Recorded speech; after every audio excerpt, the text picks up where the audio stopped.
Hey everyone, thanks for tuning back in to Who's the Buzz at Region Buzz 219. My name is Chase Wardian, and this week we have Alex Akers on our show. How you doing? I'm excellent, man. It's really good to be here. Yeah, and just like my other guests on the show, we've known each other for a long time and talked to each other in passing. Yeah. So it's gonna be nice and comfy. Yep. So let's start. So I don't think I exactly remember the first time I met you. If I had to guess, it was probably the first Caught on Klein album release. Yeah. I think that's accurate. I mean, I was gonna say here, but Region Buzz was not in this location when we had our first release. So. Right. No, I don't know if Region Buzz even existed yet. No, I don't think so. I mean, I know for sure I wasn't a part of it because I didn't come until end of 2018. Yeah, no, it would have been the first release then, I think. So yeah, 2015, because Nick brought me on and I was working merch with I believe his sister and his mom, or some combination of something like that. I think it was. Yeah. Yeah. Because that was at the point where he had me do that, and then shortly after that, I think I met you then when we were doing which we were just talking about, the live DVD. Yeah.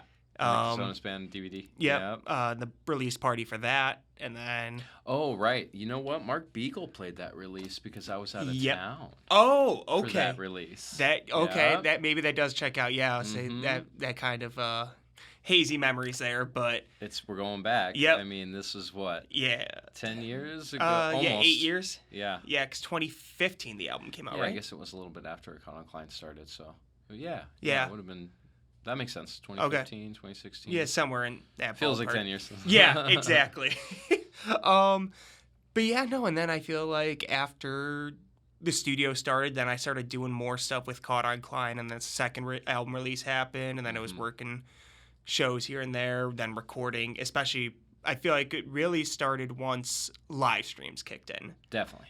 During COVID was when I started to actually get to know the band, because that was when we were all together, but we were all still masked up, and yeah, we were doing it from home, doing our quarantine videos, and then once vaccinations and masks and things started coming around, we were like, all right, we need to get into the studio and at least do something, right?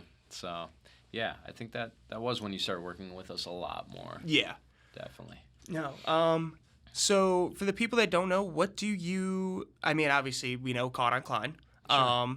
But the timing worked out for getting you on the show with your release coming up. Yeah. So, how long have you been working on it? Because I feel like the running joke was, when are you releasing a solo album? When am I releasing it? Yeah. So, the first song, chronologically, that is on the album, and not the first song on the album, but the first song that, in terms of how long ago, was 2014. Oh, God, okay. Yeah. So basically, so we've been letting it steep. Yeah, and really it's funny because I never had the idea that I was going to release an album. I just recorded along the way, and then after about 6 years of just having a collection of songs, it was like, okay, I think I'm ready to put something together and release it.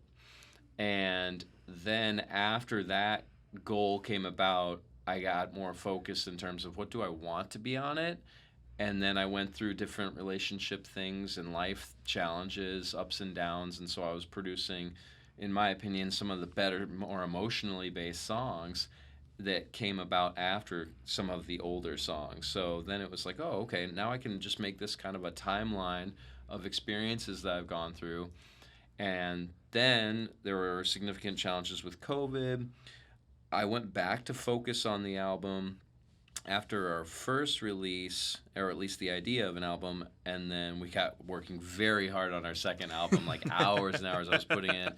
And I'm one of those nitpickers. I'm a band director, what can I say, to where any mixing session that was happening, I wanted to be present at John Carpenter's studio because I felt like I could grab onto those little things that I wanted to fix, and that maybe the band some of them couldn't be there, and I lived in Maryville, so I was still a little bit ways away from Hammond, but I was way involved in that process, and so that kind of took the focus off of my album, and teaching and gigging and doing lessons outside, of course, so like all of that going on, but long story short, after the second album, I went back to focus on my album and got a couple more songs done that I felt like I liked, and then I had a collection of songs to choose from. So the album actually only has 10 songs on it, but I'm really proud of every single one because I was like feeling strongly about whatever each song was written about at that time.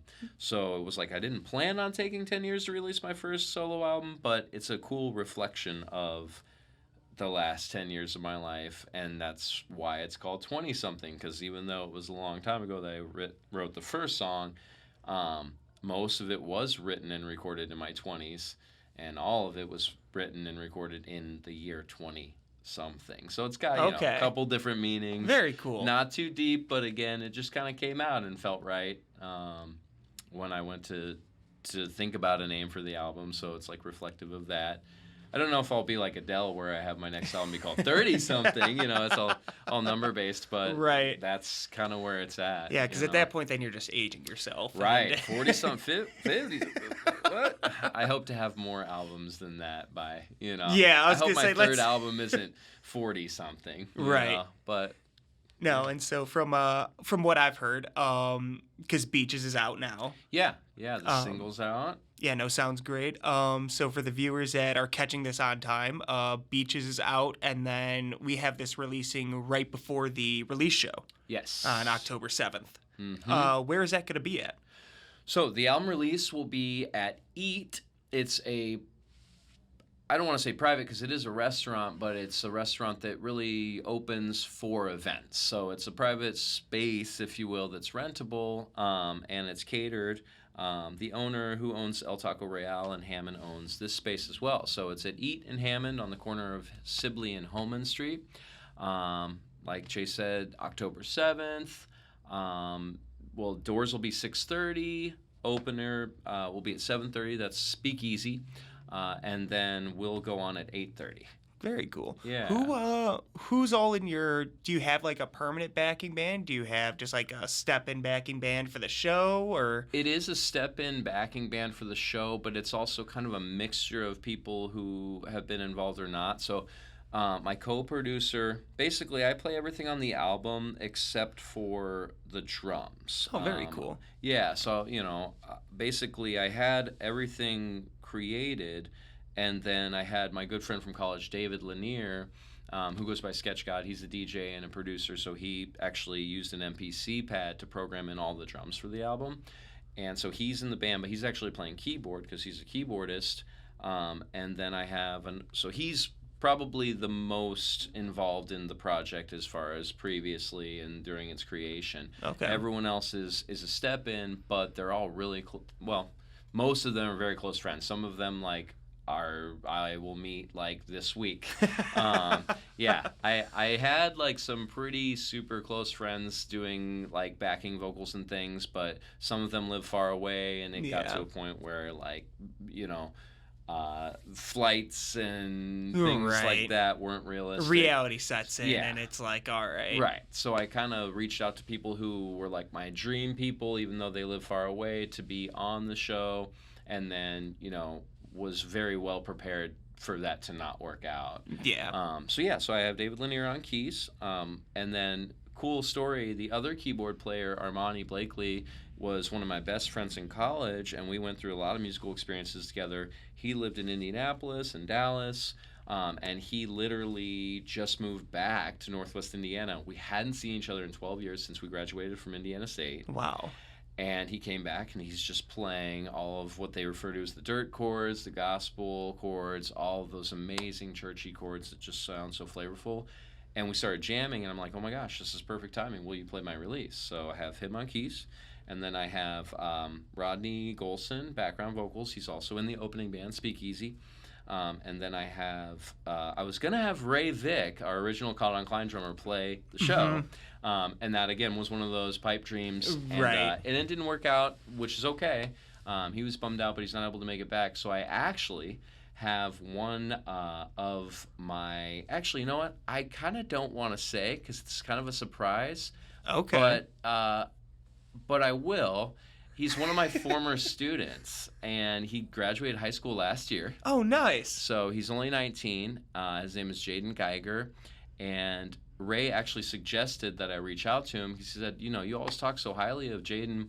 Why don't you ask him? And I kind of took that as a sign because I had a few other people in mind. And I'm like, you know what? Jaden lives in Hammond. We'll be able to rehearse a lot instead of flying Ray in and kind of not having as much time to prepare. Right. Let's do it. So I asked him. He was wholeheartedly willing to do it. And so he's been rehearsing with us. And I literally was writing and recording this album while I was his band director in middle school, and he just graduated high school. So it's just like this crazy full circle moment. That's cool. So to finish up, Armani and David on keys, Jaden on drums, Rodney Golson on background vocals, and then we'll have Nick J on bass from Colin Klein, of course, and then. And he's the one who griped and groaned at me all these years, like, when are you going to release it? That doesn't surprise me, though. That really doesn't surprise me at all. And I'm glad, so. I'm really glad that he did.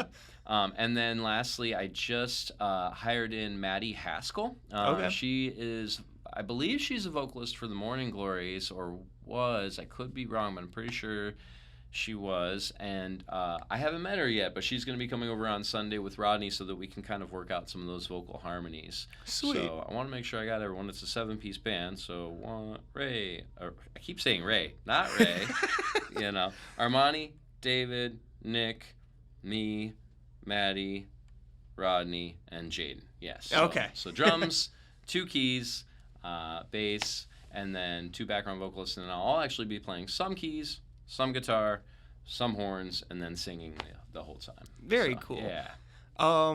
So a couple I do times. have a few special guests sitting in, too. I have 3 special guests sitting in. Okay. That I'll leave for later. Okay. For that one you have to be at the show for. Be at the show for those. Very cool. Yep. So you mentioned a few times. So you're a band director. Yeah.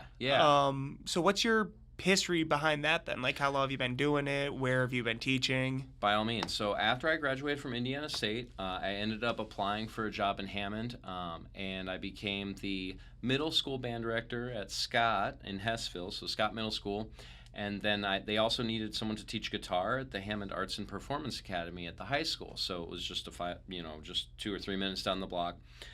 So I was the full-time band director at Scott, teaching 6th, 7th, and 8th grade, and then I would drive over to teach what was an extended period as part of the academy guitar every day. So I taught at Scott for 10 years. 6 of the first years were also teaching guitar at Morton High School. And then Hammond consolidated, going down from 4 high schools down to just 2 and 2 middle schools. And when that happened, that was actually right after COVID. And then all the teachers were asked where they wanted to go based on their years of service. Long story short, I was 3rd in line. They built a new high school with the consolidation, and there was a brand new high school, Hammond Central High School. And with that came the spreading of the Arts Academy to that high school. And so the guitar program that I kind of helped build and create in 2011 morphed into now also rock band. And so they needed a rock band teacher at the new high school. And so I decided to go to the other side of the city because I had recently purchased a house close by. New building. How many people can say that they have the opportunity to work in a brand new building? Right. With air conditioning that works. Yep. Right? I mean, this is real talk. I mean, public schools struggle with those things. So that was a huge factor for me. So I'm now in my 3rd year teaching rock band, guitar, and electronic music at Hammond Central High School. Very cool. Yeah. When the rock band thing is really cool. I went to Lake Central, and so my sophomore year was when we got the new band room. Sure. And so I relate to the new building, all this and that, because that old band room, I don't know if you had ever been in, probably not the band room. I know Nick had been in the old theater. Sure. And that was falling apart. That was bad. I visited the new theater. The new theater's when amazing. Ghost Note came and played at Lake Central High School, and I was very impressed. Yeah, very nice building. But yeah, so I get the new building thing. But we didn't have like a rock band thing, and that would have been so cool. Yeah. So that's a really cool experience, and I saw. So it would be about 5 years ago, because it was right after I graduated high school. So probably that fall semester. I was the guitar player in the, I think it was just We Will Rock You. the Queen play. Yes, it was the musical. Yes. Right. Yep, I remember. And so that was when Matt and Connie Alley were still out there. Yes. And Yep. shout out to them. Miss them very much. I was about great to bring them people. up. Yeah. I have to shout out to Matt. So obviously Connie was already the vocal teacher at HAPA, the Hammond Arts and Performance Academy. And so she, was just amazing with the students and a good person overall. Well, then Matt got certified and actually took over for me when I resigned from the guitar teaching position. So 10 years at Scott, 6 years for guitar. The only reason why I actually left from guitar is because Caught on Climb was picking up. Solo gigs for me were picking up. And I kind of felt like I wasn't putting in all of the effort that I could in all my areas. And I started to see everything fall a little bit. So I'm like, all right, let me just resign from guitar and focus on Scott. And then they created a full-time position out of that instead of just someone coming over. Yep. And Matt Alley got that position, who was amazing.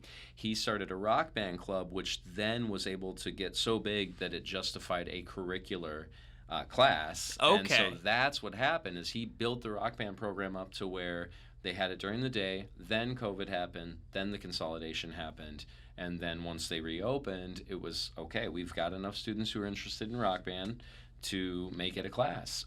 So I owe it to Matt for really picking up the torch and taking it way further and creating this amazing program to then get spread across the district. So when they moved out of town, it was like, okay, I was gonna go to Morton High School, but then through COVID and different challenges, it didn't work out. And so then once we got back from virtual learning, that was when the new high school was opened, and that was when they needed another teacher to do that. And I was like, you know what? Why would I not jump in? And it was hard to leave the middle school after 10 years. Oh yeah. But I like to tell people in my 20s I had a lot more energy. Middle schoolers are very energetic, and it takes a lot of energy to deal with them, and I wouldn't change anything at all. Actually, I'm really glad because I learned so much through fundraising and teaching all of the different instruments, and I really could get them hooked and get them like very, very into it. Like, I'll brag, I'll go ahead and say I probably fed more students into the academy at the high school than anyone else because I had 200 kids in my band program, and it wasn't just band. Students were quitting their instrument because they didn't want to necessarily go on an instrument. They would go into dance and go into acting and go into art and go into choir. So it was like I was feeding in all these kids because I advocated for that program at the middle school level from 6th all the way through 8th. So they knew everything about it by the time they were going into the high school. Gotcha. Whereas other programs, they struggle, they suffer because the kids just find out in 8th grade and they're like, I don't know if I want to do it. Whereas like they see me and they know I'm going to be there teaching guitar. Like, maybe I'll sign up for guitar. Yeah. I was losing kids out of band to come to guitar at the high school. You know what I mean? So it was really cool that I was able to feed students in and that so many were able to buy in. And then Matt took over and created this amazing rock band program from a club.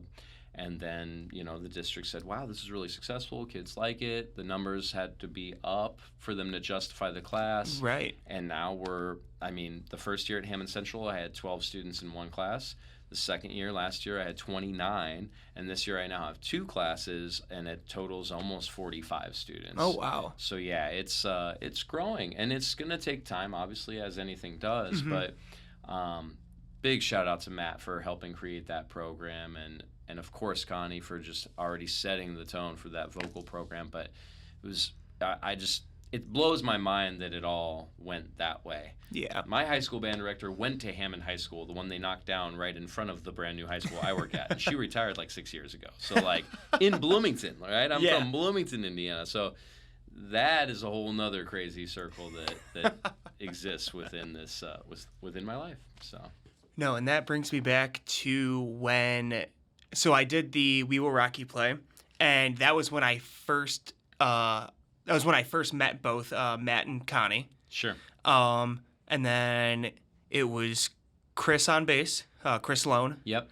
And then Andy Sutton on drums. Yep. And so I was essentially just with Stop, Drop, Rewind at the time. Yeah. Absolutely. And so that was funny, and I felt so bad because I got Nick referred me for the part because he couldn't do it. Right. And side note, Nick and I met in the pit of a musical a couple of years before that. Oh, really? First time ever, or I guess it would have been several years before that. But yeah, that's where we met. That's in crazy. that pit. Well, Wow. I mean, that was our first musical experience. Right. Yeah.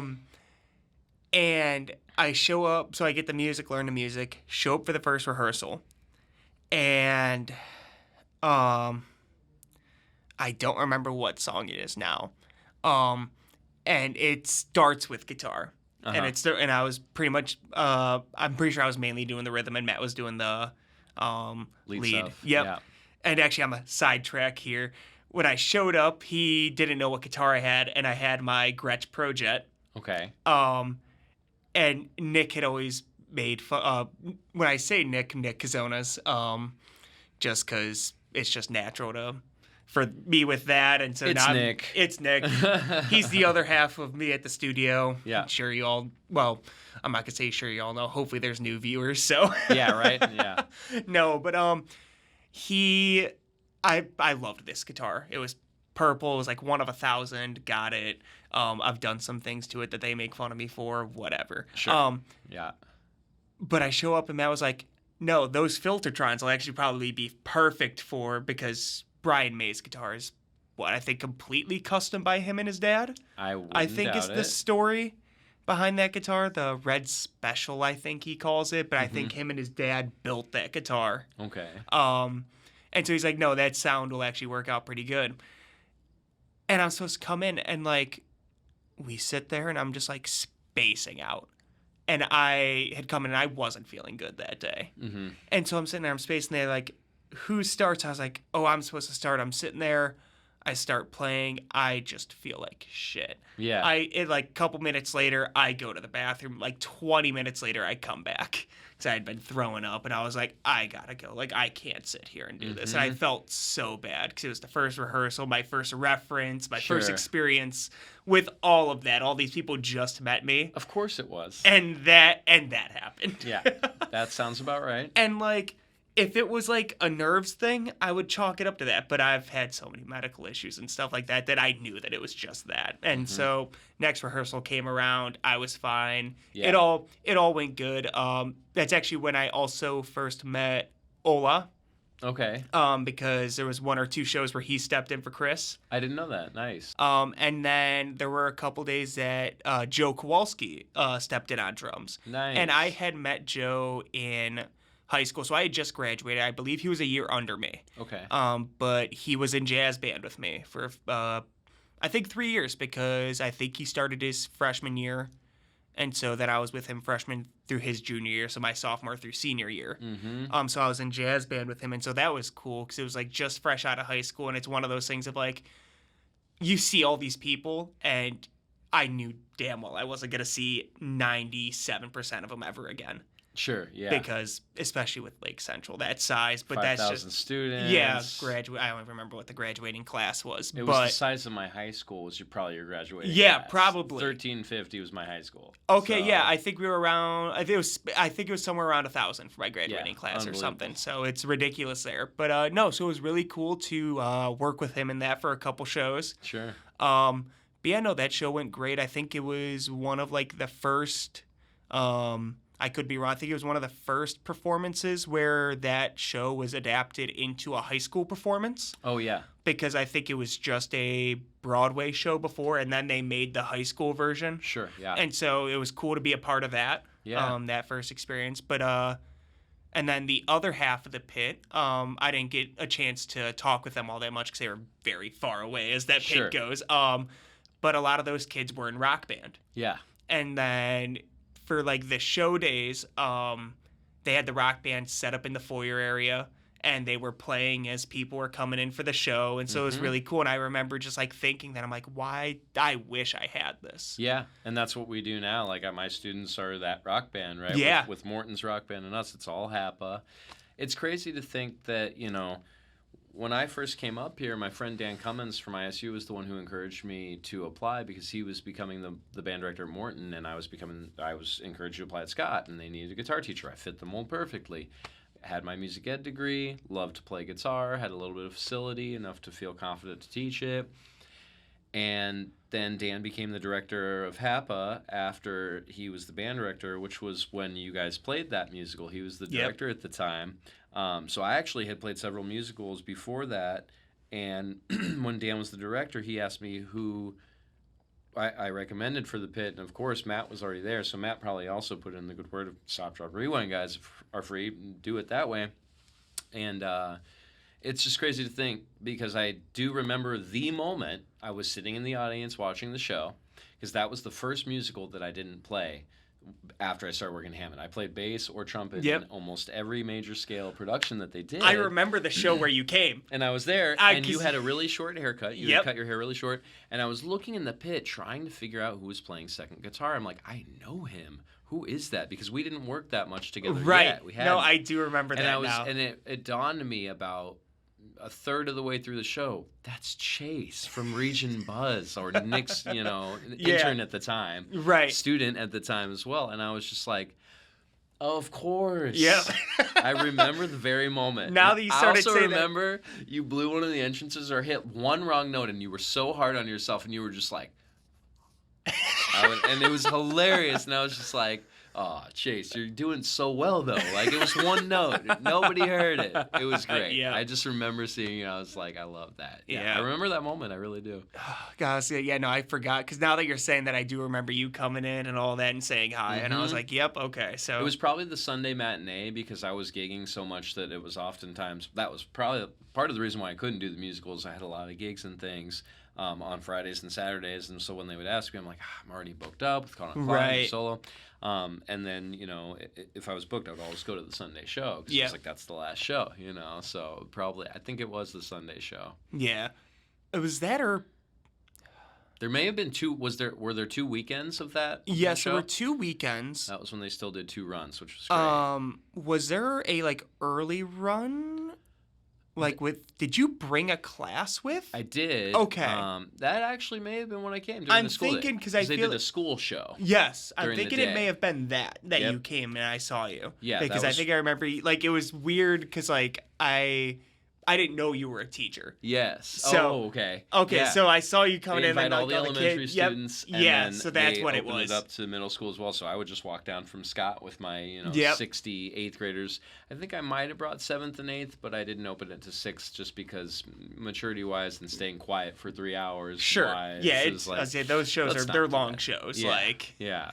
There's a whole intermission. Yeah, exactly. And even so, for the school shows, I remember specifically, because they were lengthy, they only had a 5-minute intermission just to get up out of your seat and stretch, but emergencies only for the bathroom. Yeah. Because they needed to really get it going and get the rest of the elementary on the buses, and we'd walk back to Scott. But you're right, it was an early day show, but it was the school day show. Yeah.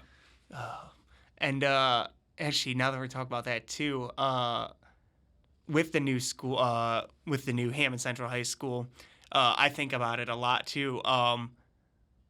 So at least your yearbook photo for your first year at that school, I took. Oh my gosh, you are so right. Yep. Oh, because for about a year and a half, I worked for Interstate Photography. Yep. And so we were. That was, and it was a real. I remember that day too, because we were up very early because we had to be there an hour before everybody else too. Sure. But nobody knew where to go. Because usually it's at the time it was very early in the year. You have our veteran photographers that had been there, and we're just where do we go? And they're like, we don't know. It's the first year of the school. Yeah, it's the first year of the school, and then we're asking teachers, and they're like, I don't know where you're setting up. We're like, it says we're setting up in the gym, and they were like, there was one teacher. I was like, we have 3 gyms. Yeah, that's what it was. Which gym? And we're like, oh no. You know what? That year was so unique because I just couldn't stop thinking about every decision and thing that needs to happen is happening for the first time. So you'd think it'd be a little easier because there are plenty of veteran teachers and administrators who have experience, but really we're in uncharted waters. It's every organization, every committee, every procedure, it really is a whole new beginning in that regard. Sure, we have handbooks and codes of conduct and things like that, but it's oh, we didn't think about this. Oh, we didn't think about this. And so there are just so many holes. So it doesn't surprise me at all that they were, oh, we were actually worried about all of this other shit happening. Yep. Let's go to the main gym, right? Right. Let's make that decision right now. Right. And that's what it is. We had 4 camera photography things set up, and it's just And they were just like, yep, lines of students. And that's how most schools are anyway. Sure. So you just show up, and especially with a school that big, it's like, Oh, yep, yeah. just line up and start filing them through. And it was a very cool, it was an interesting job. I enjoyed it. It was definitely a learning curve because at the time I had not ever worked with kids in that sense. Sure. And so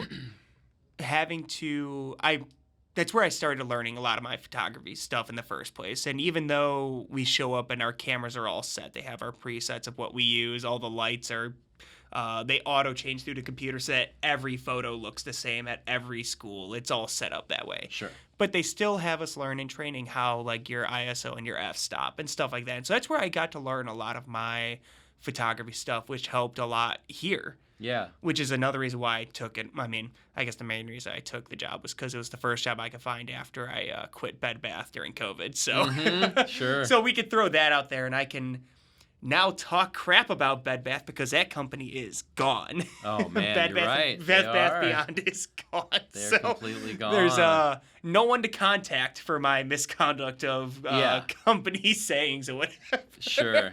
This guy's where's the PR person? Yeah, there is no PR. There's HR person. Yeah, right. There's whatever. nobody for that now. Yeah. So no, it was weird because it's working with. I mean, we would go to preschools and trying to get little kids to stand and take a picture. It was rough. Yeah. It was rough, and I mean, there's people that are still there that I was working with, and they had been there for like 8 years, and I mean, props to them, and I got a really big appreciation for even teachers at that point. Cause like, I'm just trying to get you to stand still for a picture for 5 seconds. Sure. Yeah. I can't imagine doing this for 8 hours a day. Yeah. Oh, and I'm sure you had the opposite problem with high schoolers. Like, oh no, I need you to take the photo again. I made a face or I. It is hit or miss. Okay. Because you have the people, and it became a thing where like you get to the high schools and we would just tell them, you can't see your photo, go. Right. Because they'll see their photo and it's ew. And you're stopping the line. Yep, and they look at it and they sit down and they take the exact same photo. Right. And let's be real, most of us don't like our yearbook photos anyway. No, nobody likes your yearbook They're photo. They're never that good. It's never good. Just take it and go. You'll see it in the yearbook, people will look on it, nobody cares. I remember when I was walking down to the gym thinking, oh yeah, that's right, I'm about to see Chase because you had sent me a text like, oh, I'll be at your school tomorrow. And I was like, man, I am so tired. I'm running solo on sleep. I've got so much to do because, again, it was the first year of the school. So my first year was like set up my room, get all this stuff up together, make sure my curriculum's together. And then, then things fall into place. This year I handed guitars right out. We were playing on the first day of school. Last year, we had to wait 2 months for them to order 50 guitars because my guitar program blew up, right? My guitar program, Rock Band blew up, but guitar went from 22 to 75 last year. Oh, so, wow, I had huge classes, so that was cool. But I do remember walking down the hallway being like, I probably look like garbage, I'm tired. But when you're in your 10th year, 11th, I guess that would have been my 11th year teaching, you're like, I don't care. Just take my photo. And I mean, I definitely learned at because I went to my high school, Lake Central, both years. So that was really weird. Sure. But there were teachers that like I were hoping were gonna come down, and they just don't come down. Right. Because they're just like, my last year's photo's fine. My last year's photo's fine. Oh, and then you see that like I go and I looked at my yearbook and they've had the same yearbook photo for like the past 4 years because they just hilarious. go. And I'm just like, at what point does it get to the point where you don't look like? Because obviously you get to a point, not a whole lot is changing. Right. So it doesn't really matter. For the most part, especially in a high school. Like, it's not like you're pictured next to your class. Right. And the ball is rolling with that school where they've been around for a long time. It's a big school, so it's probably easy for them to be organized in that regard. Hammond just going through the consolidation and all of these other things, it's not like, all of us came from a different school, right? Right, so you all need to get your new ID badge photos. So if you don't get your picture, you're unpictured. You're right? unpictured, you'll have the little black silhouette in the yearbook. Not pictured or the locked character in the video game, like you're just not there. No. Yeah, just like my 11th grade photo at home. My parents have the little oval with every grade. I missed picture day, and I was in the cafeteria where the announcements didn't happen during retakes, so I do not have a junior year picture. My dad joked about putting like one in the photo frame when I'm like 30 years old. It's just like, wait, what? He's got a mustache here, and now he looks like a child again. Like That would be good. My last year doing it, I did get to, because my first year I didn't go to Kaler Middle School, but I asked to go my second year because both of my sisters were at Kaler. Okay. And I just wanted to at least say that I got to take their yearbook photo because my mom still has all of our, she hangs them up in the hallway, the 8x10s or whatever. Of course. Just they're hung up in the hallway, and it's really funny because they always stop at the senior year. Yeah. And so while now just 2 out of the 5 change, no, 6. There's 6 kids in my family. Yep, 6. We didn't forget one. Sorry, guys. So just 2 of them change every year now. So it's kind of funny because I see mine and then I see my brother's because my brother just turned 30. Okay. And so he's 17, 18 in his yearbook photo. Yeah. And so there's a 12-year gap there. And it's just like, yep, that's a big difference. And it's me, my other brother, and then my sister. And then there's 2 that are still changing. Right. But all of those photos are kept in the picture frame behind it. Okay. So they're all there. Right. So she has them all. And so every time we go to change them out, we look at them all. And so now I know years down the line, I'll be able to go, I took that one and that one. Right. And so cool. that's something cool that I was glad I was able to do with that. I like that. It was definitely, I don't think Hannah liked her photo. Mm-hmm. Actually, probably both of them didn't like their photo. They're both middle school teenage girls, so they probably didn't like their photo anyways. Everyone hates their photo in middle school. Circle back to that, yep. I've got a decade of experience in the middle school, and I can tell you that, yeah, if I... this may be held against me later, and maybe I was bullying, but, you know, when you're a band director, you get to know the kids really well. So by the time 8th grade comes around, you know, every now and then I'd be like, hey, do you guys want to see your 6th grade band photo when everybody's, like, standing together in concert black? And yep. I didn't, like, you know, single anybody. I just put the whole photo up, and they're like, oh, my God, oh, no. Because from 6th to 8th, you know, we all know the change. It's a big change. They go from a super little child to, like, starting to come into yourself. Yeah, I mean, because that's peak puberty it's right puberty, there. You know, so it's hilarious. And for those who were my rock stars and who I knew had a good sense of humor, I might zoom in on their face like, no, please, yeah, stop. Right. I'm like, okay, I'm done, and we're all having a good laugh together. But it was all in good humor, and they all just like died when they saw their photo. And I also loved like that in the Scott Middle School yearbook, we had such an I won't say amazing because I don't want to toot my own horn, but such a big band program that they always put the band first. It was like teachers or administrators had the big photos, teachers, and then it was like band. And they all, because we always took a really nice photo.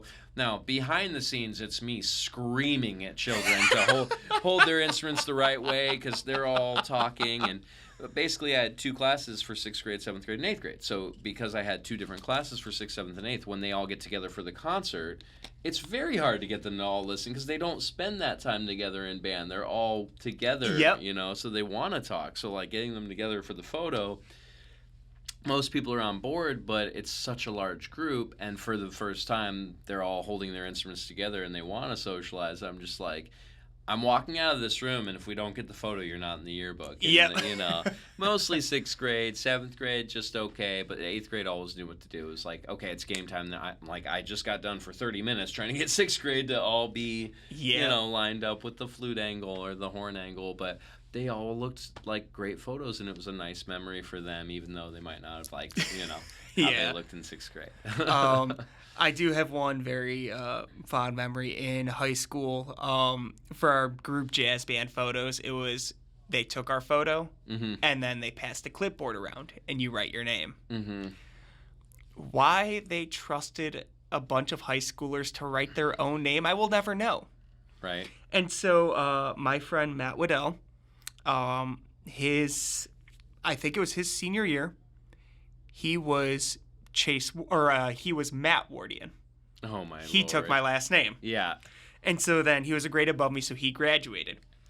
So in return, I was Chase Waddell. I love that.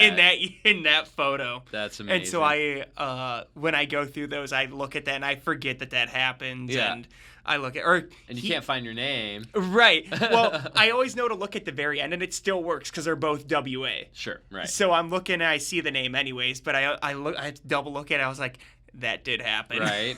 A buddy of mine, for his senior year, for whatever reason, didn't want to take his photo, so he saw another good friend of mine. They were all friends, or both friends, and he's walking past my friend in the hallway, two friends, whatever, and he's like, "Hey, man, what are you doing?" He's like, "Oh, I was on the way to take my photo. I don't really want to do it. Do you want to take my photo for me?" And he's like, "Sure." So he hands him his glasses, and so Alex Arnold is Alex Arnold and also Nick Farad with a set of glasses and a different shirt on in the yearbook. It's just him twice. Yep. And like A and F are close enough to where I think it was you do have to flip the page, but it was right there. Weirdly enough, it's in the same exact spot. Oh, really? So you can literally like you flip the page and it's like, oh, here he is again. It's one of those comic books that you flip back and forth really quick. Yep. It was ridiculous. It's hilarious. That's funny. And he's like got a face like trying to look studious too, and you're like, this is too much. There were a couple scenarios with people like trying to take photos with other people's glasses or like taking it for other people, and the other photographer, like veteran photographers, are like, no, you can't do that. Like, sit back down, go change it out. And I'm looking at them, and I'm a year out of high school doing this job. So I look out of place doing this job in the first place. Like, I'm taking photos of people I just graduated from. So it was really weird. Like, I look at them, and they, like, put the glasses on, and I'm just like, I don't care. Who cares? Right? I'm like, it's a high school photo. Like, at the end of the day, it's really not the end of the world. Yes, and honestly, it's high school. Kids are gonna be kids, right? You know? But like, and the other thing is, I was thinking about the whole last name changing thing in my yearbook. Like, that's something that if they get the yearbook, granted, their ID photo. Something I didn't think about is their ID photos are really screwed up, like on their ID card. Mm-hmm. So I didn't think. Oh no, but they used the previous years. Yeah. They always use the previous year, so I guess to get it out. So the next year it may have been screwed up, but not my problem. It's honestly, if they have glasses and they don't have glasses in real life, it's not the end of the world. No, it's really not the end of the world. Name. But it's stupid stuff like that you can look back on. And yeah, that's a fun memory for you, and I guarantee you, your parents aren't like, oh, how they're not gonna you be changed mad your last name. No, it was a funny thing that you did with your friends. Right. You know, now having someone completely different take your photo. Maybe your parents might be a little upset about that, but especially if they ordered them. It's like, they spent the $90 on the package, and you just have... There's Alex Arnold in our hallway. He's the one in the 11th grade photo or senior photo. Oh man, God, yeah, no, I think my mom would be really mad about that. Yeah, for sure. Because I can only imagine back in kindergarten when I left my slip in my bag and I forgot to turn it in. Mm-hmm. And so my mom didn't get photos, and she was so mad about that. So if she paid for photos of someone else, definitely would have been soap in the mouth. Right. Because that was the big thing. Mm-hmm. So, I guess on that note, for the people that are going to tune in later this week or whenever you see this, if it's after the release date, the video will already be out. Right after this, we are recording a video of your single Beaches. Yes. And so make sure to tune into that on our YouTube page for that, because this podcast is everywhere, but Just a Song will be on YouTube.